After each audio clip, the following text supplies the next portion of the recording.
কৃষ্ণ কৃপা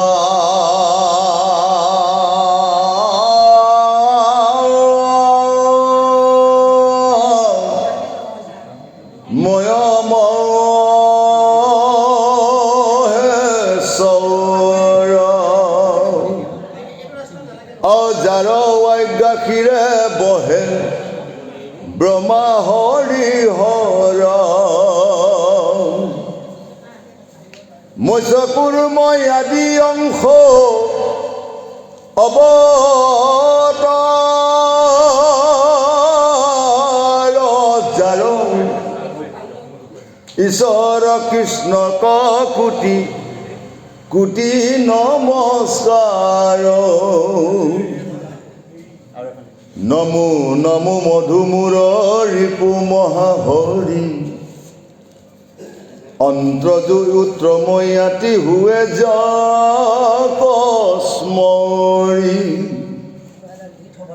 সমস্তে জগত উদ্ধাৰ ৰক যাৰ নাম হেনয় কৃষ্ণ কৰো সহস্ৰ প্ৰণাম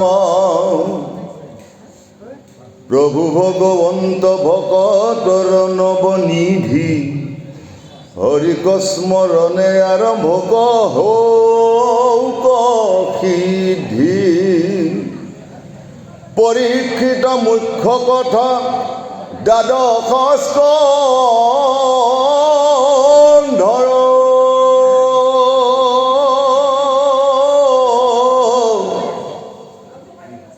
কৃষ্ণৰ চৰণে ভনে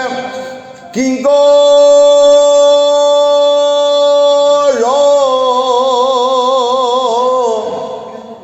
কৃষ্ণৰ প্ৰথম স্কন্ধৰ পৰা দ্বাদশ পৰ্যন্তে কহিলা ৰাজাত মহা মুনিন্দ মহন্তে আৰাম সংক্ষেপ কৰিয়া উধা ৰিয়াতা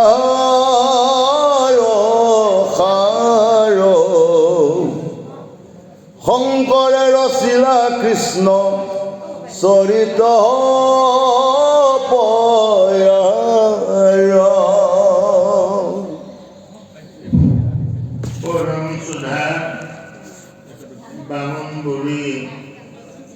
আজি এই সেউজী গৃহত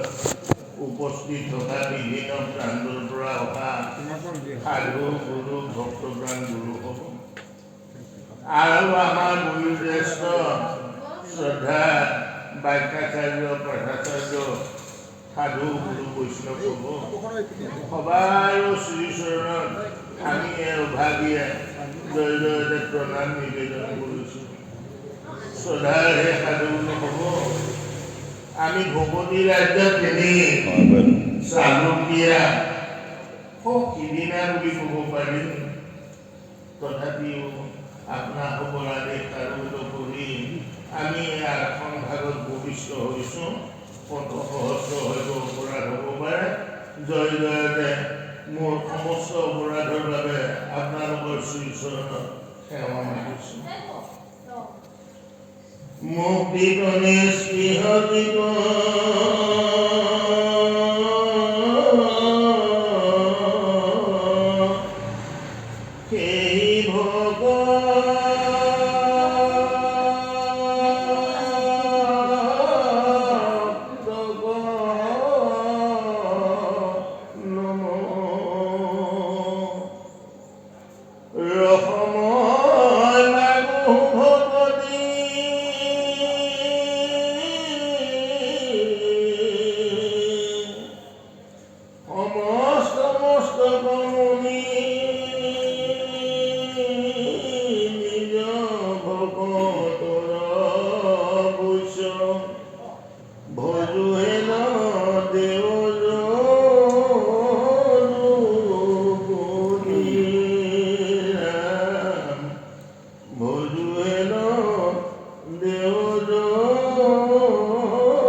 এতিয়া আমি আহোঁ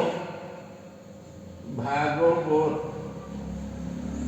আজি আমাৰ এই সাধুগুৰু বৈষ্ণৱৰ সন্মুখত মহান ভাগৱত ভাগ ইয়াত উন্মোচন কৰা হৈছে। এতিয়া ভাগৱত মানেনো কি, আমি এই সম্পৰ্কে অকণমান আলোকপাত কৰিব বিচাৰিছোঁ। ভাগ আৰু ত, এই ভাগৱতে বুজাইছে হে ভাগৱত ভাই ভজ ভগৱন্ত, যে কৃষ্ণ ভগৱন্ত প্ৰভুত আমি যদি মনৰ ভাৱটো উচৰ্গা কৰিব পাৰোঁ, তেওঁতে যদি আমি দিব পাৰোঁ, তেতিয়া আমাৰ কি হ'বগৈ বোলে, যে আমাৰ গঢ় হ'ল জ্ঞান উপলব্ধি হ'ব। এতিয়া কৃষ্ণ ভগৱন্ত প্ৰভুত ভাৱটো নিবেদন কৰিবলৈ যাওঁতে আমি শৰণকে আদি কৰি আমি সমস্তখিনি গুৰুমুখী হৈ ল'ব লাগিব। আৰু গুৰুৰ পৰা দিয়া দিহা মতে আমি কি কৰিব লাগিব, যে কৰ্মত ব্ৰতী হ'ব লাগিব। এতিয়া সেই গুৰু হ'ব, আপোনালোকে জানে যে গীতা হ'ল শৰণ তত্ত্ব আৰু ভাগৱত হ'ল ভজন তত্ত্ব। গতিকে গীতাত কৃষ্ণ ভগৱন্ত প্ৰভুৱে শৰণৰ দি মহাভাৰতৰ যুদ্ধত অৰ্জুনক শৰণৰ যি মন্ত্ৰভাগ দিছিল, অৰ্থাৎ গীতাৰ অষ্টম অধ্যায়ৰ অক্ষয় ব্ৰহ্মযুগত, সেই অক্ষয় ব্ৰহ্মযুগ অৰ্থাৎ শৰণৰ নাম আমি জানিব লাগিব। আমাৰ অসমীয়াত এটি প্ৰবচন আছে, আপোনালোকে জানে যে শৰণত ৩ নাম, ভজনত ৪, বৈষ্ণৱত পঞ্চতত্ত্ব লোৱাহে বিচাৰি। গতিকে আমি যিহেতু আটাই শৰণীয়া, সেয়ে আমি শৰণৰ ৩ নাম জনাটো নিতান্ত আৱশ্যক। আৰু শৰণৰ ৩ নামত যদি আমি আশ্ৰয় গ্ৰহণ কৰোঁ, আশ্ৰয় মানে হ'ল শৰণ। গতিকে আমি যদি এই শৰণৰ ৩ নামত আশ্ৰয় গ্ৰহণ কৰোঁ, তেতিয়া আমাৰ কি লাভ হ'ব বোলেনো, ভাৱ অৰ্থাৎ ভাৱটো আমি প্ৰভু ভগৱন্তক দিব পাৰিম। আৰু ইয়াৰ লগে লগে আমাৰ গড়টোত আহিব কি, জ্ঞান আৰ্জন হ'ব। কৃষ্ণক যেতিয়া ভজনা কৰি আপুনি কি হ'ব, প্ৰভু ভগৱন্তৰ পৰা আমি জ্ঞানৰ কথা, জ্ঞানৰ গুণ বা স্বৰূপ উপলব্ধি কৰা সৌভাগ্য আমাৰ হ'ব। সেয়া কায়, মন আৰু বাক্য, এই ৩টা বস্তু আমি একত্ৰীকৰণ কৰি প্ৰভুৰ চৰণত নিবেদন কৰিব লাগিব। এতিয়া কি জ্ঞান আৰ্জন হ'ব, যে কি জ্ঞান আৰ্জন হ'ব, আমাৰ এই বিষয় সংসাৰখনৰ আমিবিলাকে যি দেখিবলৈ পাইছোঁ চৰ্ম চকু দুটাৰে সৈতে, এই গোটেইবিলাক হ'ল মায়াময় মিছা। গ্ৰহ তৰা নক্ষত্ৰকে আদি কৰি চৰাচৰ বিশ্ব ব্ৰহ্মাণ্ডত আমি যিমানবিলাক দেখিবলৈ পাইছোঁ, এই গোটেইবিলাকে হ'ল মায়া। এইবিলাক হ'ল মিছা। আজি আছে কালিলৈ নাই, এয়া হ'ল নাতে কম মায়া। আমি যি ল'ৰা ছোৱালী তিনিটা ঘৰ দুৱাৰ মাটি বাৰী এইবিলাকৰ মুহূৰ্তে আমি আবদ্ধ হৈ আছোঁ, এইবিলাক হ'ল গোটেইবিলাক কৈছে মায়া। এইবিলাকে আমাৰ জীৱ তৰণৰ বেলিকা কেতিয়াও কোনো কাৰণত উপকাৰ সাধন কৰিব নোৱাৰে। কেৱল কোনে কৰিব বোলে, হেনো কৃষ্ণ ভগৱন্তত যদি ভৰসা ৰাখোঁ, আৰু তেতিয়া আমাৰ কি হ'ব, যে অবিদ্যা গ্ৰন্থিবিলাক আমাৰ বিদ্যা গ্ৰন্থিলৈ পৰিণত হ'ব। গীতা সুন্দৰকৈ দিছে, প্ৰথমে গুৰু প্ৰণিপাত চিৰদিনীয়া চৰণত, যালৈ উপদেশে জ্ঞান প্ৰকাশে গোচৰীয় বিদ্যাজত। অৰ্থাৎ আমি এনে গুৰুত আশ্ৰয় গ্ৰহণ কৰিব লাগিব, যি গুৰুত শৰণাপন্ন হ'লে আমাৰ অবিদ্যাবিলাক বিনাশ কৰিব পাৰে। অৰ্থাৎ সেয়া গুৰু হ'ল গীতাৰ গুৰু হ'ব লাগিব, গীতাই যি নিৰ্দেশনা দিছে গীতাই নিৰ্দেশনা দিয়াৰ মতেদি যদি আমি গুৰুৰ শৰণাপন্ন হওঁ নিশ্চয় আমাক কি হ'ব অবিদ্যাবিলাক বিনাশ হৈ আমি বিদ্যালৈ পৰিণত হ'ব লাগিব অৰ্থাৎ বিনাশীবিলাক ত্যাগ কৰি পেলাই অবিনাশী যি চিৰন্তন সত্য সেই সত্যৰ সন্ধানত আমি ব্ৰতী হ'ব পাৰিম সেই সত্যটোৱে হ'ল যে চৰাচৰ বিশ্ব ব্ৰহ্মাণ্ডত উৰণ পুৰণ প্ৰয়োজন ভ্ৰমণ এই চাৰিমুখী ভাৰতত এটি বস্তু চিৰন্তন সত্য বস্তু বিৰাজমান কৰি আছে অৰ্থাৎ আমাৰ মূৰৰ চুলিৰ পৰা ধৰি পেলাই ভৰিৰ নখলৈকে এই সমস্ত দেহাংগাটো হ'ল বিনাশী ইয়াক কোৱা হয় যে তালৈবশ মানে হ'ল মৰা আৰু ইয়াতে কি হৈছে শটোৰ মাজত প্ৰভু ভগৱন্তই আমাক ৰমণ কৰি আছে কাৰণে আমাৰ এই মৰা দেহটো কি হৈছেগে চৈতন্য স্বৰূপ হৈ আছে চৈতন্য কৃষ্ণ পূৰ্ণানন্দ হৰিয়ে আমাৰ দেহৰ ভিতৰতে থাকি আমাৰ দেহ ব্ৰহ্মাণ্ডখন দেহৰ যিখন ৰথ এই ৰথখন কি কৰিছে চলাই আছে আপোনালোকে জানে মহাভাৰতৰ ৰথখন কোনে চলাইছিল প্ৰভু ভগৱন্তই চলাইছিল আৰু আমাৰ এই দেহ ৰথখনো এই গুৰু হ'ব আমাক প্ৰভু ভগৱন্তই চলাই আছে আৰু প্ৰভু ভগৱন্তই আমাক ৰমণ কৰি আছে কাৰণে আমি চৈতন্য লাভ কৰি আছো আৰু আমাৰ চকু কাণ নাক মুখতে আদি কৰি সমস্ত দেহ ভাণ্ডাৰটো কি হৈছে সমস্ত ইন্দ্ৰিয় বৰ্গই আনন্দ প্ৰকাশ কৰি আছে যদি প্ৰভু ভগৱন্তই আমাৰ ৰমণ কৰি নাথাকে তেতিয়াহ'লে কি হ'ব আমাৰ গোটেইবিলাকে মৃত পাই হ'ব মৰা হ'ব গতিকে এই জ্ঞানটো আমাৰ উপলব্ধি হ'ব যে কোনটো সঁচা আৰু কোনটো মিছা বিনাশী কৃষ্ণক ভজনা কৰিব নে বিনাশী অবিনাশী কৃষ্ণক ভজনা কৰিব আমাৰ এই সম্পৰ্কে জ্ঞান হ'ব আমি গুৰুৰ আশ্ৰয় গ্ৰহণ কৰিলে আপোনালোকে জানে কৃষ্ণ ভগৱন্ত প্ৰভুৰ সহস্ৰ নাম আৰু সহস্ৰ নামৰ ভিতৰত তিনি নামক প্ৰধানকৈ হৈছে ৰাম কৃষ্ণ হৰি নাম সৰ্বধৰ্ম অনুপাত নহয়নে বাৰু হয়নে নহয় হয় গতিকে ৰাম কৃষ্ণ আৰু হৰি এই তিনি নামক আমি এক নাম কৰিবলৈ শিকিব লাগিব গুৰুসকল অকণমান বাহিৰলৈ আহিছো দেই যদি অপৰাধ নধৰে আমি জানিবলগীয়া কথা আৰু বুজিবলগীয়া এই বিষয়বস্তুখিনি আমি কেৱল ভাগৱত শুনি গৈছো কাহিনীখিনি শুনি গৈছো কিন্তু আমাৰ হৃদয়ংগম যদি হোৱা নাই কেৱল শুনিছোহে কিন্তু কৰ্মত ব্ৰতী হ'বৰ কাৰণে যদি আমি পথবিলাক ভালদৰে নিৰ্ণয় কৰিব পৰা নাই বৃথা হৈ পৰিব সেয়ে আহিছো যে সহস্ৰ কৃষ্ণ ভগৱন্ত প্ৰভুৰ নামৰ ভিতৰত তিনি নাম হ'ল প্ৰধান ৰাম কৃষ্ণ আৰু হৰি নাম এতিয়া সেই গুৰুসকল এই বিশ্ব ব্ৰহ্মাণ্ডখনত আপোনালোকে ৰাম কেইজন পালে বাৰু দিয়ক আৰু দিয়ক আমাকে ক'বলৈ আপোনালোকেও সন্মান কৰক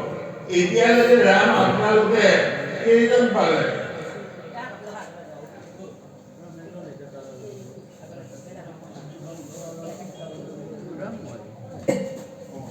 ৰাম আপোনালোকে বোধহয়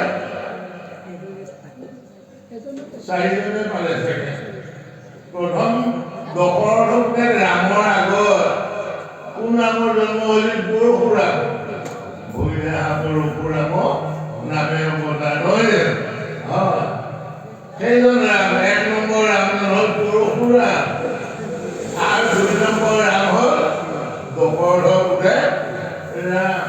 হয়নে বাৰু তিনি নম্বৰ ৰামজন কোন কৃষ্ণৰ দাদা বলৰাম হয়নে বাৰু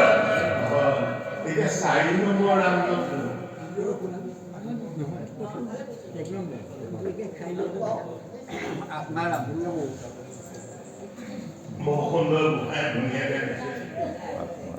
এই তিনিজন ৰাম পৰশুৰাম ৰাম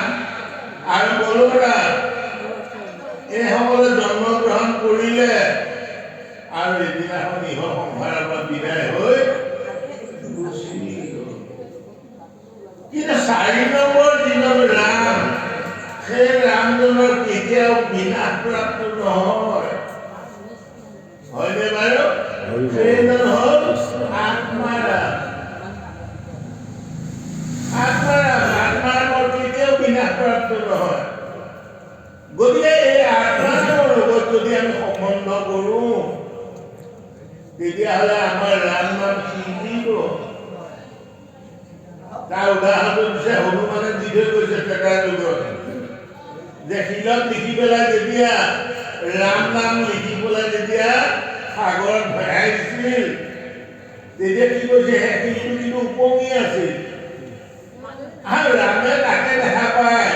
তেওঁ নিজেও এটা শিল নি পেলাই কিন্তু বোলে সাগৰত দিলে কিন্তু সাগৰত কি হ'ল নতুনকৈ তল অৰ্থাৎ ৰামতকৈ ৰামৰ নামটো হ'ল সাৰ বস্তু আৰু এই ৰামটো আমাৰ সকলোৰে মাজত বিদ্যমান হৈ আছে। আমাৰ নামঘোষাত মাধৱ পুৰুষে কৈছে ৰমণত ৰাম, কৰ্ষণত হ'ল কৃষ্ণ আৰু হৰণত হ'ল হৰি। এই তিনিটা বস্তু চিনিব লাগে। আমাৰ মাজত ৰমণ কোনটো? আমাৰ মাজত ৰমণ হ'ল জানি ল'ব সম্পূৰ্ণভাৱে। যদি কিবা মোক ভুলো হয় আপোনালোকে পৰাই দিব। ৰমণ কোনটো? অপামি যুৱতী প্ৰাণা প্ৰাণা প্ৰাণা কথা ক'লে গীতাত কৈ থৈছে যে যজ্ঞবিহীন কোনো দেহা কেতিয়াও চৈতন্য হৈ থাকিব নোৱাৰে। যজ্ঞ কোনটো? অপামি যুৱতী প্ৰাণা। এই যে পাণ অপানটো অহা যোৱা কৰি আছে এইটোৱে হ'ল ৰাম। ৰমণত ৰাম আৰু কৰ্ষণত কৃষ্ণ। আমি দৈৱকী নন্দন যে কৃষ্ণ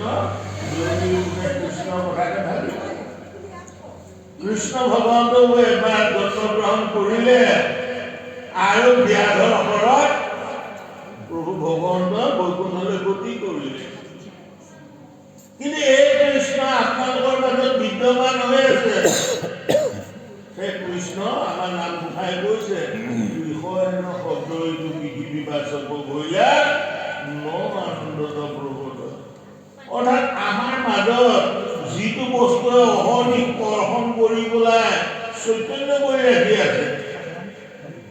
সেইজনে হ'ল কৃষ্ণ। সেইজনে হ'ল কৃষ্ণ। যিটো বস্তুৱে মোৰ মাজত কৰ্ষণ কৰি আমাৰ এই শদেহাটোক চৈতন্য কৰি ৰাখি আছে সেইটোৱে হ'ল কৃষ্ণ। সেইটোৱে হ'ল হয়নে বাৰু? হয়। এইটোৱে আমাক কৰ্ষণ যিদিনালৈকে কৰ্ষণ কৰি থাকিব সেইদিনালৈকে আমি জীয়া আৰু যিদিনাই আমাক কি হ'বগৈ কৰ্ষণটো নাইকিয়া হ'ব সেইদিনা হ'বগৈ আমি মৰা। এতিয়া হৰি কোনটো? হৰিটো চিনি পাব লাগিব। ৰাম বা কৃষ্ণ আমি চিনিলো। এতিয়া হৰি কোনটো বাৰু? গোসাঁই কিবা কৈছে কৈছে যে যিটো বস্তু মোৰ পৰা হৰণ হৈ গ'লে মোৰ মৃত্যু হয় সেইটোৱে হ'ল হৰি। এতিয়া মোৰ মা দেউতা ইহ সংসাৰ নাই। তেওঁলোকে যেতিয়া মৃতপ্ৰায় হয় তেওঁলোকক বাহিৰৰ চোতালতে আনি পেলাই চেলেং এখন দিয়ে আগুৰি থৈ দিয়ে। চেলেংখন দাঙি পেলাই চোৱা যায় চকু কাণ নাক মুখ গোটেইবিলাক আছে। কিন্তু তেওঁৰ মাজৰ পৰা কিবা এটা বস্তু হৰণ হৈ গ'ল। কোনটো বাৰু? কোনটো হৰণ হ'ল? সেইটো হ'ল উশাহ নিশাটো। উশাহ নিশাটো থকালৈকে হ'ল জীয়া আৰু উশাহ নিশা যেতিয়া নাইকিয়া হ'ব সেইটোৱে হ'ল মৰা। অৰ্থাৎ যিটো বস্তু মোৰ পৰা হৰণ হৈ গ'লে মোৰ মৃত্যু হয় সেইজনে হ'ল হৰি।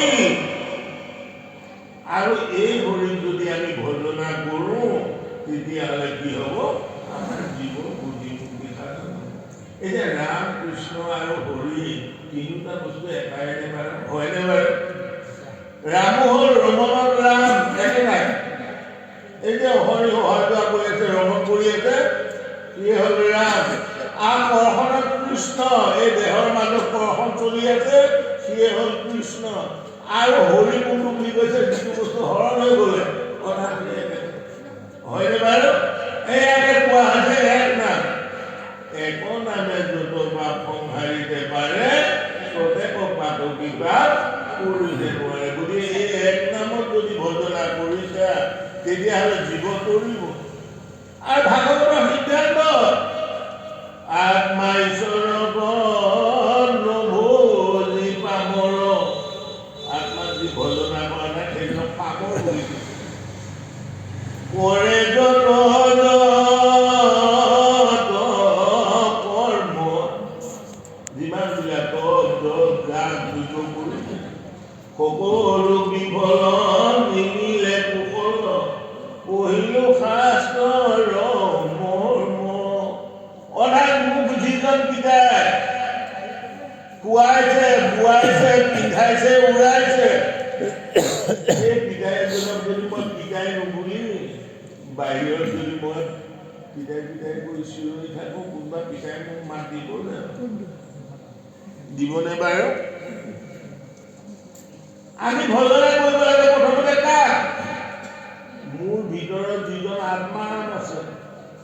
যিজনৰ কৃপাত মই চলিছো ফুৰিছো খাইছো গৈছো উৰিছো কিনিছো সেই পিতাজনক পিতাই বুলি ক'বলৈ কৈছে কিন্তু এই পিতাক ভজনা নকৰি বাহিৰত যদি মই হয়নে বাৰু সেইটোৱে কৈছে যে ভগৱন্ত প্ৰভু থাকিল ভিতৰত আমি আকৌ ডাকি আছো ক'ত হয়নে বাৰু এতিয়া কি ন এতিয়া কৃষ্ণ ভগৱন্তৰ ভাৱনা দিয়াৰ লগে লগে আমাক জ্ঞান উপযোগ দিওঁ কোনটো জ্ঞান যে সঁচা কৃষ্ণ কোনটো সঁচা ৰাম কোনটো সঁচা ভগৱন্ত প্ৰভু তেওঁ উপাসনা কৰিবলৈ হ'লে কি কৰিব লাগিব মোক কোনটো ৰাস্তাৰে গতি কৰিব লাগিব কেনে কৰোঁ আশ্ৰয় গ্ৰহণ কৰিব লাগিব আৰু জ্ঞান লাভ হোৱাৰ লগে লগে কৈছে মানে হ'ল বৈৰাগ্য আমাৰ ইয়াত প্ৰত্যেকৰে 6টা প্ৰধান শত্ৰু আছে এই 6টা প্ৰধান শত্ৰু হ'ল কাম ক্ৰোধ লোভ মোহ মদ আৰু মাৎসৰ্য এই 6টা শত্ৰুৱে সদায় আমাক নৰক জাতি কৰাবৰ কাৰণে ব্যৱস্থা কৰি থাকে এয়া হ'ল আমাৰ দুগৰাকী মাতৃ আছে এগৰাকী ভগৱতী মাতৃ আৰু এগৰাকী হ'ল মায়া মাতৃ গতিকে মায়া মাতৃয়ে সদায় তাৰমানে আমাক ৰক্ষা কৰি যোৱাটো বিচাৰি থাকে কিন্তু যদি আমি ভগৱতী মাতৃক আশ্ৰয় গ্ৰহণ কৰোঁ তেতিয়া ভগৱতী মাতৃয়ে বোলে মায়া মাতৃয়ে বান্ধি দিয়া বান্ধবিলাক ভগৱতী মাতৃয়ে কি কৰিব ভগৱতীৰ ওপৰত তুলি দিব গতিকে আমি ভগৱতীক আশ্ৰয় গ্ৰহণ কৰিব লাগিব আৰু ভগৱতীক আশ্ৰয় গ্ৰহণ কৰাৰ লগে লগে আমাক সেই মায়াবিলাক ক্ৰমাগতভাৱে বিনাশপ্ৰাপ্ত হ'ব তাৰপিছত হ'ল তটো কৈছে ত্যাগ হ'ল সন্ন্যাসী অৰ্থাৎ সমাধি প্ৰাপ্ত হ'ব যেতিয়া বৈৰাগ্য আহি যাব সম্পূৰ্ণৰূপে মায়াময় সংসাৰখনৰ বুলি যে বৈৰাগ্য আহিব আৰু মোৰ দেহাটোকো যেতিয়া মই বুলি নাভাবিম মইতো সুকীয়া হৈ পৰিব কাৰণ আমাৰ দেহটোকে আমি মই বুলিবলৈ ভাবি আছো প্ৰকৃততে আমি মই নহয় আমাৰ মাজত বেলেগ একোটা মই সোমাই আছে সেই মইটো জানিব লাগিব স্থূল দেহটো মই নহয় সূক্ষ্ম দেহটোক মই কৰিব লাগিব গতিকে সূক্ষ্ম দেহৰ লগত যেতিয়া আমি সম্বন্ধ কৰিম তেতিয়া আমাৰ কি হ'ব সমাধি প্ৰাপ্ত হ'ব আৰু যুদ্ধ হ'ব অৰ্থাৎ জীৱাত্মা আৰু পৰমাত্মাৰ মিলন সাধিত হ'ল ইয়ে হ'ল ভাগৱত তাৎপৰ্য এতিয়া আহি যে কৃষ্ণ ভগৱন্ত প্ৰভুৱে সংসাৰৰ পাতনি মেলি এদিন বোলে গোটেইবিলাককে প্ৰলয়ৰ জলত বিনাশপ্ৰাপ্ত কৰায় আৰু বিনাশপ্ৰাপ্ত কৰাই পেলাই প্ৰভু ভগৱন্ত বোলে বিশ্ৰাম লয় অনন্ত হৈ তেওঁলোকে বিশ্ৰাম লৈ থাকে কিছুদিনৰ পিছত যেতিয়া তেওঁ জাগ্ৰত হয় জাগ্ৰত হৈ পেলাই তেওঁ বোলে হেনো চাই চকুৰ দিছে চাই পেলাই কয় নাহি দল নাহি বেয়াকাৰ নাহি চন্দ্ৰ সূৰ্য ৰবিৰ প্ৰকাশ চাৰিওফালে যেতিয়া চালে মহা শূন্য দেখা পালে একো নাই তেতিয়া প্ৰভু ভগৱানে ভাবিলে যে একথৰে থাকি মই কৰোঁ গুণগান হৃদয়ৰ পৰা মহামায়াক বাদ কৰিলে আৰু মহামায়া কিবাতে কি কৰিলে যে ব্ৰহ্মা বিষ্ণু আৰু মহেশ তিনিজন উপাস্য দেৱতাক সৃষ্টি কৰিলে আৰু সৃষ্টিৰ পাতনি মেলিবৰ কাৰণে তেওঁলোকক পৰামৰ্শ কৰিলে এতিয়া এই ব্ৰহ্মা বিষ্ণু আৰু মহেশে প্ৰভু ভগৱন্তৰ আঙুলিৰ ঠাৱে কি মাত্ৰ হেৰ নোহোৱাকৈ নিত্য নৈমিত্তিকভাৱে তেওঁলোকৰ কৰ্ম আৰম্ভ কৰিলে ব্ৰহ্মাক সৃজন কৰিবলৈ দিলে বিষ্ণুক পালন কৰিবলৈ দিলে আৰু শিৱক দিলে কি সংহাৰ কৰিবলৈ দিলে আৰু প্ৰভু ভগৱন্তয়েও নিজে মৎস্য কুৰ্মকে আদি কৰি 24টি অৱতাৰ গ্ৰহণ কৰিছে বুলি আমাৰ কীৰ্তনত মহাপুৰুষ গুৰুজনে উল্লেখ কৰিছে তদুনাভি কমলত ব্ৰহ্মা ভৰিলে জাত নহয় জানো আপোনালোকে পাইছে গতিকে তেওঁ অসংখ্য অৱতাৰ অকল 24 অৱতাৰে নহয় আৰু বহু অৱতাৰ তেওঁ গ্ৰহণ কৰিছে আৰু সেই কৃষ্ণজনক আমি কি কৰিব লাগে সেৱন কৰিব লাগে ভ্ৰমণি কৰিব লাগে এতিয়া ইয়াত দিয়া আছে প্ৰভু ভগৱন্ত ভকতৰ নৰ্দনিধি হৰিক স্মৰণে আৰম্ভ ৰৌগী পৰিচিত মুক্ত কথা কাৰম অষ্টমৰ কৃষ্ণৰ চৰণে মনে কিংকৰ কৃষ্ণৰ কৃষ্ণ অংগ গুৰুজনাৰ কথা কৈছে প্ৰভু ভগৱন্তৰ কৃষ্ণ চাকৰ বুলি কোৱা হৈছে আৰু আমি বিলাকে কি হ'ব লাগিব দাস হ'ব লাগিব আমি কৃষ্ণ ভগৱন্তৰ যদি প্ৰেম হওঁ একান্তমনে কৃষ্ণৰ ভজনা কৰোঁ তেতিয়াহ'লে আমাৰ কি হ'ব আমাৰ ভগৱতী মুক্তি নিশ্চয় পিন্ধিব এতিয়া ভাগৱতত উল্লেখ কৰিছে প্ৰথম স্কন্ধৰ পৰা 12 স্কন্ধলৈকে পৰীক্ষিত ৰজা আপোনালোকে গম পায় যে পৰীক্ষিত ৰজা জম্বুদ্বীপৰ অধিপতি পাণ্ডৱৰ নাতি উত্তৰাৰ এই পৰীক্ষিত ৰজাই যৌৱন কালতে কম বয়সতে কিয়নো এই সংসাৰৰ পৰা মেৰালি মাৰিব লগা হ'ল বা ব্ৰহ্মশাপত লিপ্ত হ'ব লগা হ'ল আৰু এই ব্ৰহ্মশাপৰ পৰা কেনেকৈ যে মুক্তি পালে এই কথাখিনি প্ৰথম স্কন্ধৰ পৰা 12 স্কন্ধত বৰ্ণিত হৈ আছে ইতিমধ্যে আপোনালোকে এইখিনি কথা নিশ্চয় অৱগত হৈয়ে আছে আমি বাৰু পিছলৈ আহোঁ পাঠাচাৰ্য গুৰুজনে আগবাঢ়ি যাওঁ আমি বাৰু লগে লগে প্ৰদৰ্শনে কথাখিনি ঔৰা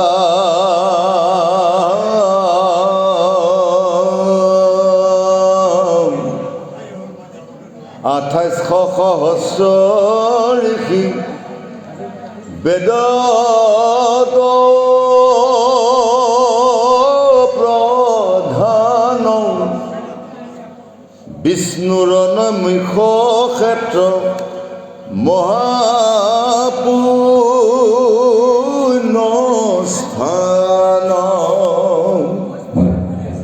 মান্য কৰি সুত কপা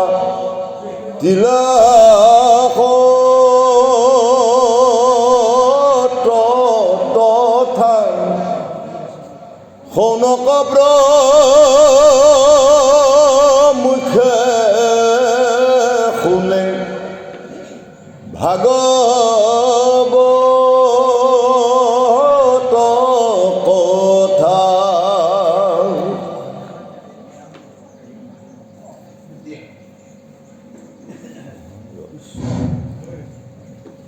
বৈকুণ্ঠৰ গল্প কৰো ভাগৱত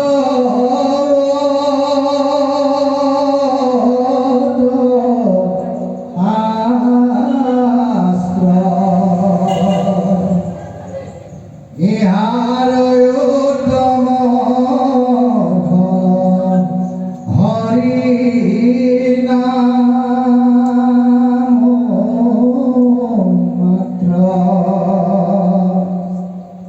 হে সাধুগুৰু বৈষ্ণৱসকল, আজি আমাৰ এই মহাতীৰ্থ কৰি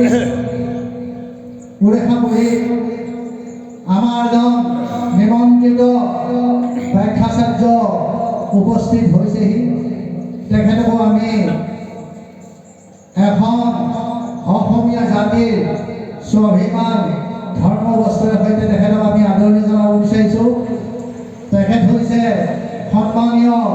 পলাশগুৰি গাঁৱৰ মাননীয় জন্মীনাথ। তেখেতক আমাৰ আদৰণি কৰিব আৰু লিপছন ফাংচন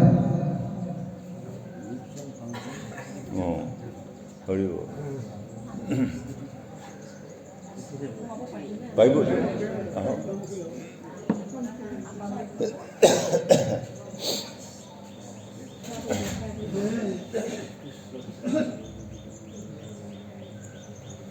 আৰু লগতে আমাৰ বামুণবাৰী গাঁৱৰে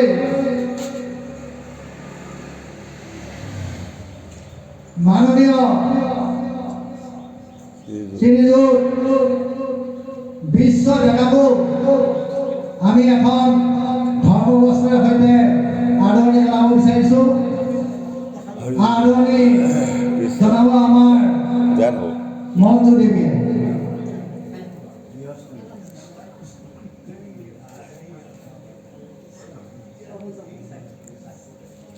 আমাৰ অনুষ্ঠানটি ইমানতে সামৰণি মাৰিছোঁ। ধন্যবাদ।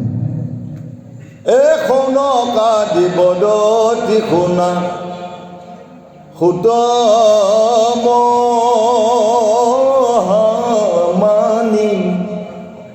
পৰম পাতকি কলি পালে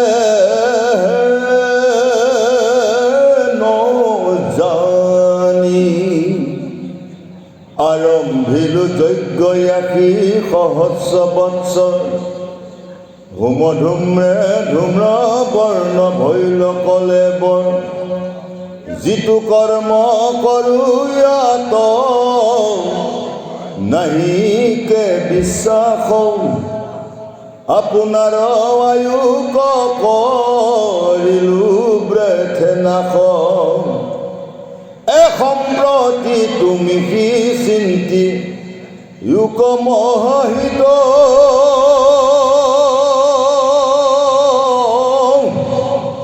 কৰায়ুক প্ৰাণ কৃষ্ণ চৰিত্ৰ অমৃত অৰাম পৰম ঈশ্বৰ কৃষ্ণ দেৱ নাৰায়ণ প্ৰাণ মহাভক্তি ইটো শ্ৰৱণ কীৰ্তন অৰামে ইহাক নজানিয়ান কৰ্ম কৰি মৰু কৈও কৃষ্ণ কথা সুত যে নমতে তৰু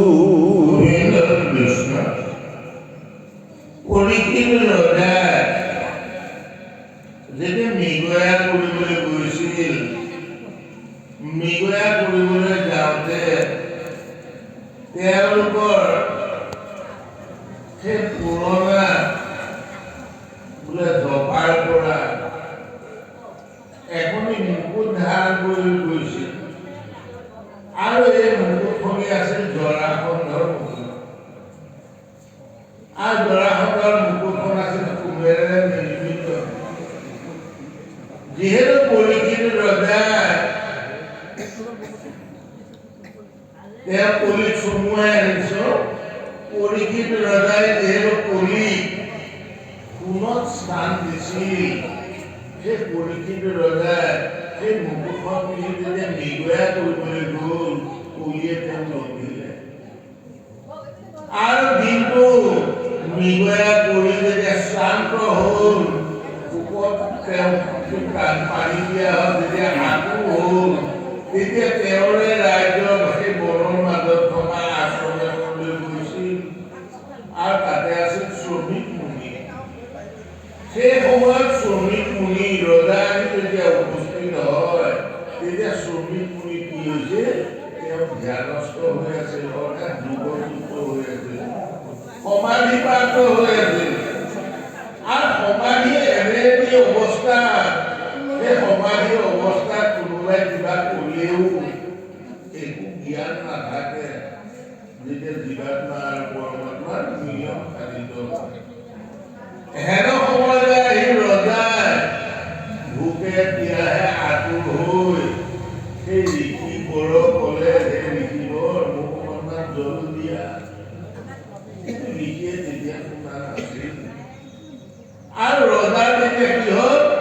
এই যে মুকুটখন ধাৰণ কৰিছিল গতিকে তেওঁ অহংকাৰ আহিল এনে এজন ভূমি জ্ঞানী ৰজা জম্বুদ্বীপৰ অধিপতি যাৰ ৰথ চলে দেখিবলৈ মাটিয়েদি নচলে আকাশেদি চলে আৰু ইমান প্ৰজাবৎসল ধাৰ্মিক ৰজাজনৰ তেওঁ অহংকাৰ ভাৱ আহিল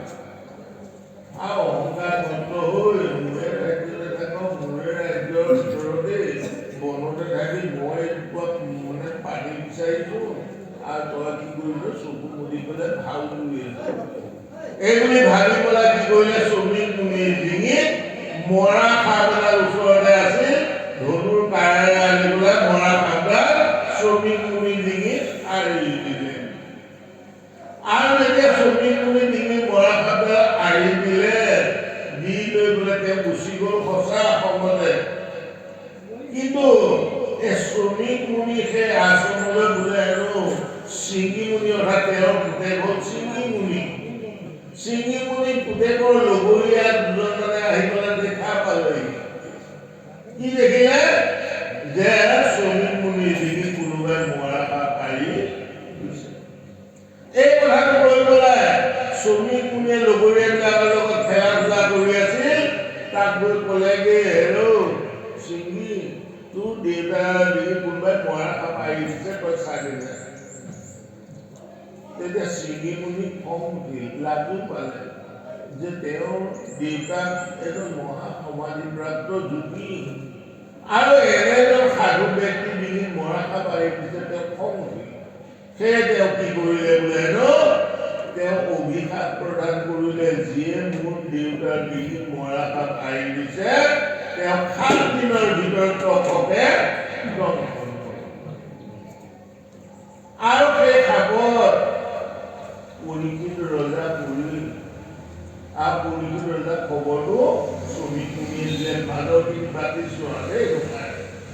এতিয়া তেতিয়া মহাৰাজ পৰীক্ষিতে ভাবিলে যে 7 দিনৰ ভিতৰত যিহেতু মোৰ মৃত্যু হ'ব তাৰ ঋষি বাক্য তেতিয়া ব্যৰ্থ গতিকে মোৰ এইটো পাৰিব যেতিয়া তেওঁ মুখখন কোনোবাই ধৰণে তেওঁ জ্ঞান উপলব্ধি আহিল হাই হাই মই কি কাম কৰিলো যে এনে এজন মহান ঋষিৰ ডিঙিত মই মৰা সাপ আঁৰি দি মহা পাপ কৰিছো মোৰ শাস্তি অৱশ্য নহয় আৰু ইতিমধ্যে বাতৰিটো অহাৰ কাৰণে তেওঁ আনন্দ প্ৰকাশ কৰিলে যে মই কি অপকৰ্ম কৰিলো তাৰ কাৰণে মই ফল ভুগিবই এতিয়া তেওঁ পৰীক্ষিত ৰজাই ৰাজপাট ত্যাগ কৰি পুতেকক ৰাজপাটত অধিষ্ঠিত কৰাই তেওঁ কি কৰিলে গংগাৰ পাৰলৈ আৰু গংগাৰ পাৰত গৈ ৰজা যোৱাৰ লগে লগে যোগী ঋষি তপস্বী ব্ৰাহ্মণ এই সমস্ত বিলাকে ৰজাক কেউফালে বোলে আগুৰি ল'লে বিভিন্নজনে ক'লে যে হে ৰাজন তুমি যিটো মহাসাপ পালা এই সাপৰ পৰা পৰিত্ৰাণ পাবৰ কাৰণে তুমি তীৰ্থস্থান কৰা ভাল কতজনে পৰামৰ্শ দিলে ব্ৰাহ্মণসকলক তুমি কি কৰা দান দিয়া দানে দুৰ্গতি নাশন কৰে আৰু কতজনে ক'লে যে বিভিন্ন ধৰণৰ পন্থা অৱলম্বন কৰিবৰ কাৰণে বিভিন্নজনে পৰামৰ্শ দিলে কিন্তু পৰীক্ষিত ৰজাই একোতে মন গলা নাছিল তেওঁ মনে ধৰি লোৱা নাই তেওঁলোকৰ কথাবিলাক গ্ৰহণযোগ্য। সেয়ে তেওঁলোকলৈ এটি প্ৰশ্ন কৰিছিল যে মূৰ্খজনে কি কৰা উচিত, মৃত্যুমুখী মানৱে কি কৰা উচিত। গতিকে এই প্ৰশ্নটোৰ উত্তৰ ইতিমধ্যে কি কৰিলে, সিফালৰ পৰা আহিছিল কুকমুনি আহি আছিল। কুকমুনি আহোঁতে তেওঁ বোলে হেনো পিছফালত জুতি ৰূপা হৈ আহিছিল, অৰ্থাৎ তেওঁৰ চাৰিওফালে চক্ৰৰ দৰে জুতি নিগৰিত হৈ আহিছিল। আৰু তেওঁ ৰজাক কৈছিল, হে ৰাজন, তুমি যিটো প্ৰশ্ন কৰিলা যে মুমূৰ্ষজনে কি কৰা উচিত, মৃত্যুমুখী মানুহে কি কৰা উচিত, আৰু মই তোমাক পৰামৰ্শ দিওঁ যে এই গংগাৰ পাৰতে 7 দিন 7 ৰাতি তুমি ভাগৱত শ্ৰৱণ কীৰ্তন কৰা,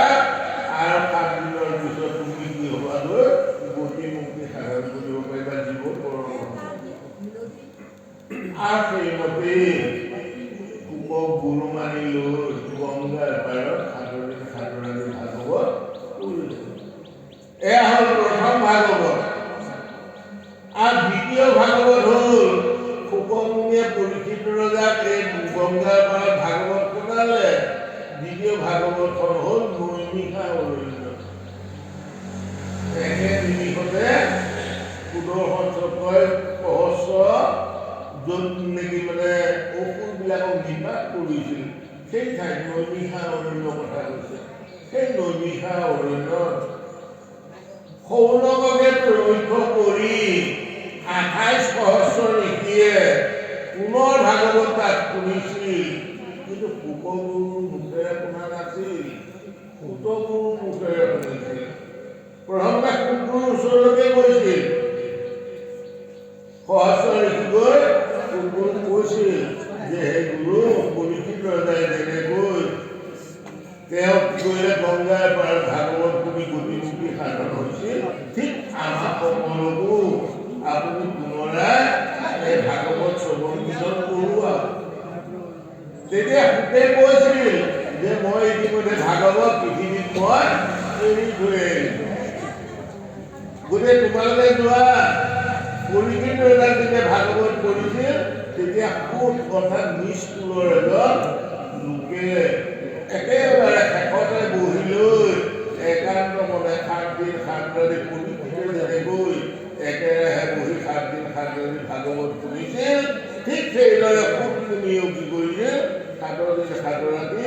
মন প্ৰাণ চিৰ উচৰ্গা কৰি একান্ত মনে ভাগৱত শুনিছিল। আৰু সমস্ত ভাগৱত তেওঁৰ কি কৈছিল, জ্ঞাত হৈছিল। সেই কুকগুৰুৱে ক'লে যে কুকৰ মুখেৰে তোমালোকে ভাগৱত শ্ৰৱণ কীৰ্তন কৰাকৈ মই পৃথিৱীত ভাগৱত এৰি থৈ আহিল। ঋষিমুনি সহস্ৰ, কিন্তু 32 সহস্ৰ ঋষিয়ে ভাবিলে আমি জাতক হলো ব্ৰাহ্মণ, ঋষিকুলত জন্মগ্ৰহণ কৰিছোঁ, আৰু সুপ্ৰিয়া মানুহ এজনৰ পৰা আমি ভাগৱত শুনিম নে বাৰু, স্কুলৰ মানুহ এজনৰ নাই নাই, সেইটো কেতিয়াও নহ'ব। গতিকে তেওঁলোকে 32 সহস্ৰ ঋষিয়ে তাৰমানে কি কৰিলে, ভাগৱত শুনাৰ পৰা তেওঁলোকে আঁতৰি গুচি গ'ল। কিন্তু 28 সহস্ৰ ঋষিয়ে কি কৰিলে, নহয় আমি ভাগৱত শুনিবই লাগিব, কিয়নো আমি সহস্ৰ বছৰ ধৰি আমি যজ্ঞ কৰিছিলোঁ,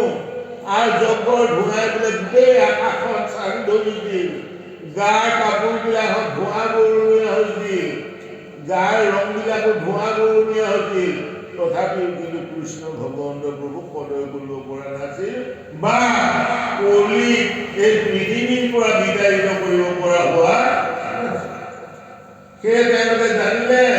যে কৃষ্ণৰ কথা শ্ৰৱণ কীৰ্তনৰ বাহিৰে জীৱৰ আৰু গতি মুক্তি নহয়, যাৰ জগত জীৱৰ গতি মুক্তি নহয়। গতিকে কৃষ্ণৰ কথা শুনিবৰ কাৰণে তেওঁলোকে কুকগুৰুক গুৰু মানি লৈ পুনৰাই ভাগৱত শ্ৰৱণ কৰাৰ মানস কৰিছে। ইহা দেখে আমাৰ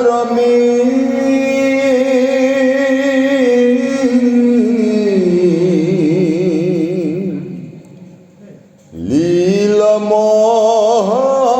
ভাগ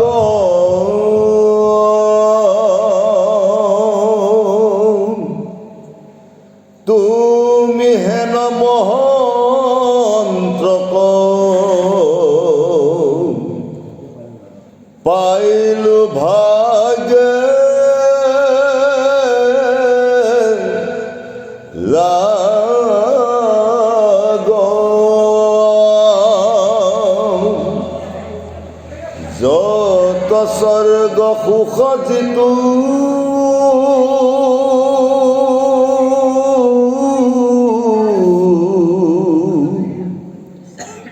মুখ্য সুখ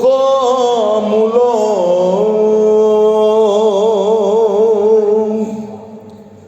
ভকতৰ সংগ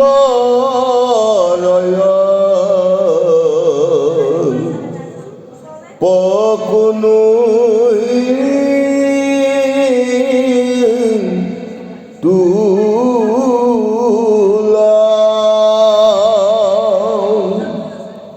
আকাশ এখন চৰে ৰবি ৰথ যেন বায়ু সূৰ্যৰ লগত হৰৈ জগতৰ বায়ু একক্ষণ মানে যিটো শুনৈ কৃষ্ণ কথা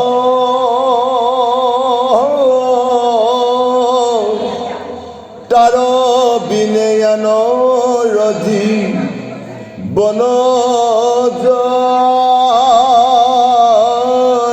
বিথা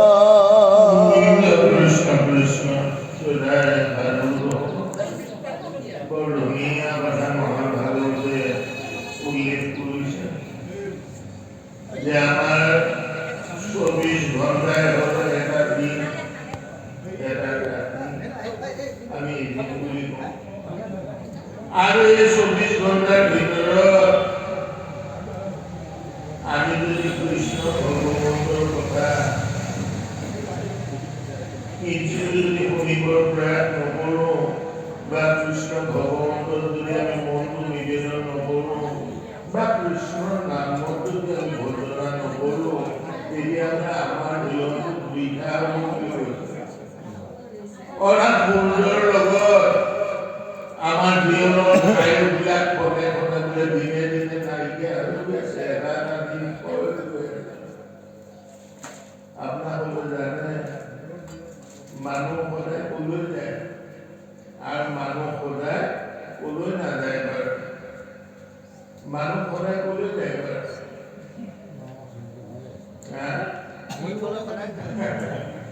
হয় মুখাইলে কৈছে যে এদিন এদিনকে আমাৰ আয়ুসবিলাক কমি গৈ আছে আমি মৰণৰ ফালে কিন্তু মোৰ প্ৰশ্নটো আছে এনেকুৱা মানুহ সদায় সদায় কলৈ গৈ আছে কলৈ যায় সদায় সদায় মানুহ গয়া কাশী বৃন্দাবন মথুৰা এই তীৰ্থবিলাকলৈ সদায় মানুহ গৈ আছে অবিৰাম কেতিয়াও বিৰাম হোৱা নাই গতিকে আমি বিলাকেও কি কৰিব লাগিব যে তীৰ্থমুখী হ'ব লাগিব এই তীৰ্থখন আমি আমাৰ গৃহখনতে বনাই ল'ব লাগিব যিখন গৃহ সাধু গুৰু ভকতৰ পদাৰ্পণ নহয় যিখন গৃহ কৃষ্ণ ভগৱন্ত প্ৰভুৰ কথা গুণানুচৰিতৰ কথা আলাপ আলোচনা নহয় তেনেখন গৃহ একোখন মৰিশালীৰ লগত তুলনা কৰিছে মানুহ সদায় কলৈ নাযায় বাৰু মানুহ সদায় কলৈ নাযায় মানুহ সদায় শ্মশানলৈ নাযায় যায়নে বাৰু নাযায় যিদিনা গাঁৱৰ কোনোবা বুঢ়া তথাপি হলেও পৰলোক গতি কৰে তেতিয়া তেওঁ কি কৰিব দাহ কৰিবৰ কাৰণে সেইদিনা শ্মশানলৈ যায় কিন্তু এনেই শ্মশানলৈ বাৰু মানুহ যায়নে বাৰু সমাজ যায়নে বাৰু নাযায় আৰু শ্মশানলৈ যায়হে যায় কিন্তু তাত যাৰ লগত পিঠা পনা একোৱে দেখাই নিদিয়ে ঠিক কৈছে যে যিখন গৃহস্থী সাধু গুৰু ভকতৰ মাহেকে পকেটে কোনো বিনেদুৰি পদাৰ্পণ নহয় যিখন গৃহস্থীৰ হৰি কথা আলাপ আলোচনা নহয় যিখন গৃহস্থীৰ ভকতসকলে গৈ তেওঁলোকক কৃষ্ণ কথা নুশুনাই তেনে গৃহস্থীখন কৈছে একোখন শ্মশান পদ্ধতি আৰু সেইখন গৃহস্থী বোলে পানী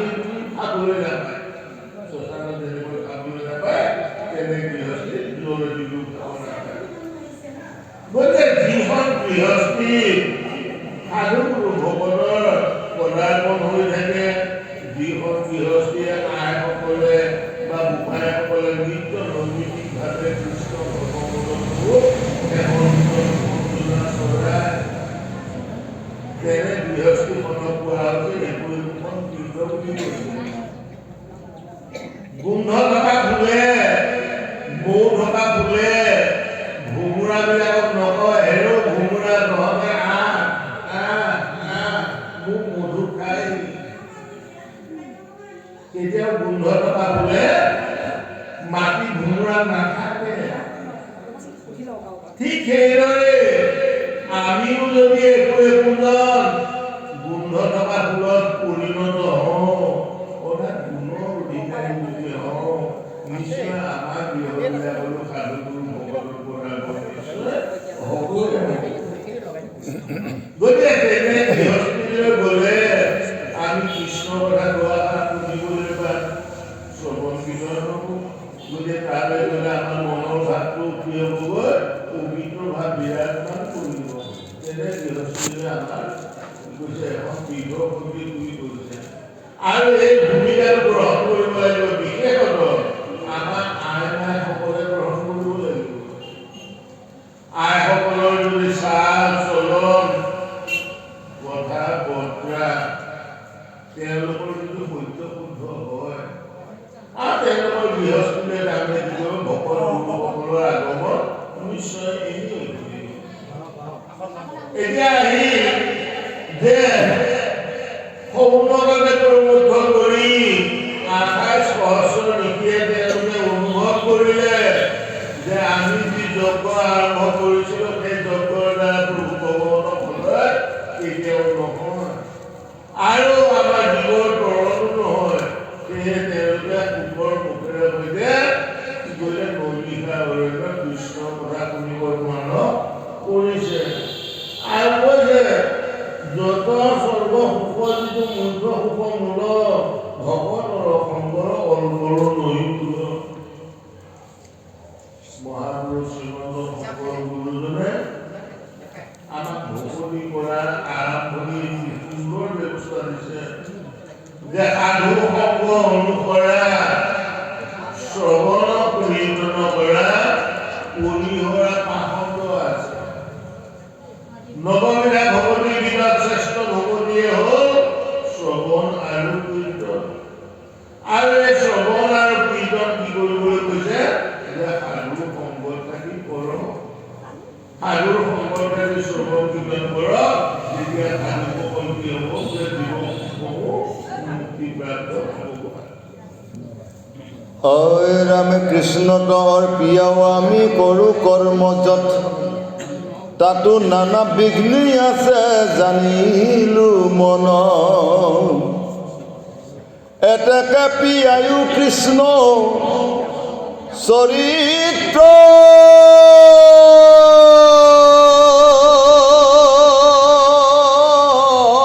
অমৃত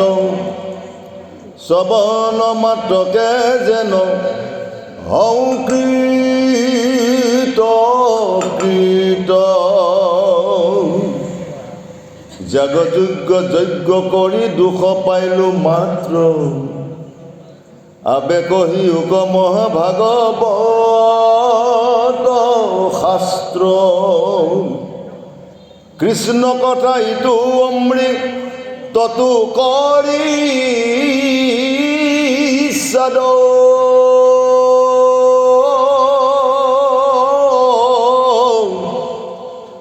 শুনো সুত শোক পৰি শীত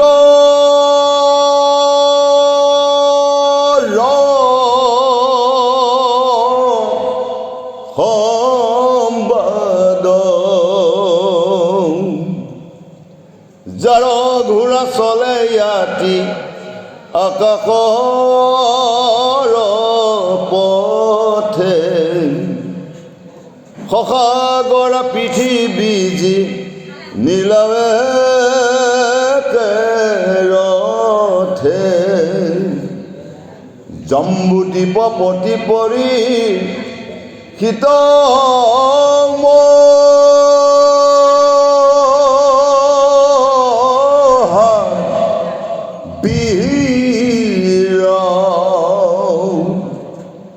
তৰুণ কালতে কেনে তেজিলা শৰীৰ